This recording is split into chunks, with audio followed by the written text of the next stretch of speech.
రాష్ట్రానికి ప్రధానమంత్రి వచ్చారు. మీరు ఎలా ఫీల్ అవుతున్నారు? ఏంటి అసలు? ప్రధానమంత్రి రావాల్సిందే. ఆంధ్రప్రదేశ్కి రావాల్సిన నిధులు రాకుండా ఆగిన టయాలలో ఒక టైంలో చంద్రబాబు నాయుడు గారికి ఆయనకు కొంచెం మనసు తేడా వచ్చింది.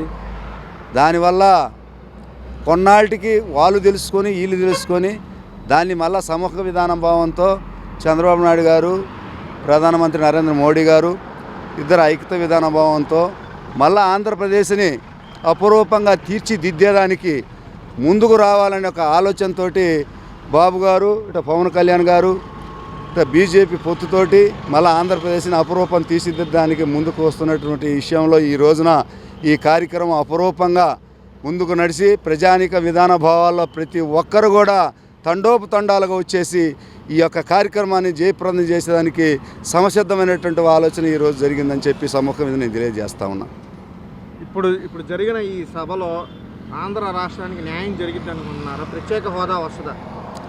ప్రత్యేక హోదా రాకపోయినా ప్రత్యేక ప్యాకేజీ విధానం బాగుంటైనా దీన్ని అభివృద్ధి కోసం పోరాడడానికి మాత్రం ముందు జరుగుతుంది. తర్వాత మాత్రం ప్రత్యేక హోదా రావడానికి కొంత టైం పడుతుంది. ఆ టైం పట్టిన దాకా ముందుకు నడిచే విధానానికి మాత్రం ప్రజలు కూడా ఎదురు చూస్తూ ఉన్నారు. ఇప్పుడు ప్రస్తుతానికి మాత్రం ప్యాకేజీతో అభివృద్ధి కోసం పోలవరం కానీ, ఇంకోటి ఎలుగొండ ప్రాజెక్టు కానీ ఇలాంటి కార్యక్రమాల్లో ప్రజలకు అభివృద్ధి కోసం వ్యవసాయ విధానంలో రైతులాంగానికి మొత్తానికి కూడా అభివృద్ధికి ముందుకు నడిచేదానికి ప్రత్యేకమైనటువంటి విధానానికి ఇవాళ మోడీ గారు, ఇటు చంద్రబాబు నాయుడు గారు, ఇటు పవన్ కళ్యాణ్ గారు ముగ్గురు ఐక్యత విధాన భావంతో ఆంధ్రప్రదేశ్ అభివృద్ధి కోసం ముందుకు పోరాడటానికి సమసిద్ధమైనటువంటి విషయం ఇవాళ జరుగుతూ ఉంది.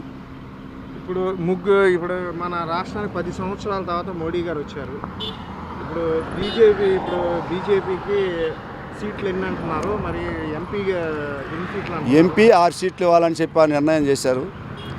10 అసెంబ్లీ స్థానాలు 10 ఇవ్వాలని చెప్పి నిర్ణయం చేశారు. ఇంతవరకు సరే ఐక్యత విధానం బాగు ఎంతవరకు సంతృప్తి అనేది సమసిద్ధంగా ముందుకు నడుచుకోవడానికి మోడీ గారు కూడా అంగీకరించి చంద్రబాబు నాయుడు గారు ఇచ్చినటువంటి ఆలోచనతో, మోడీ గారు ఇచ్చినటువంటి అభిప్రాయంతో ముందుకు నడవడానికి సిద్ధమయ్యారు. ఇంత పెద్ద బహిరంగ సభలో ఎంతమంది సుమారు వచ్చి ఉంటారు ప్రజలు? దాదాపు 12 లక్షల చిల్లరగా అవపడుతున్నారు. 12 లక్షలు. ఇప్పుడు మోడీ గారు ఇన్ని సంవత్సరాల నుంచి ఇక్కడికి ఒక్కసారి కూడా ప్యాకేజీ ఇస్తారా, లేకపోతే ప్రత్యేక హోదా? ప్రస్తుతానికి ప్యాకేజీ మీద నడుస్తుంది. తర్వాత ప్రత్యేక హోదా మాత్రం కథ వెనక ముందుకు నడిపించాలనే ఒక ఆలోచనతో ముందుకు సంసిద్ధమయ్యారనే ఒక ఆలోచనతో నడుస్తూ ఉన్నారు.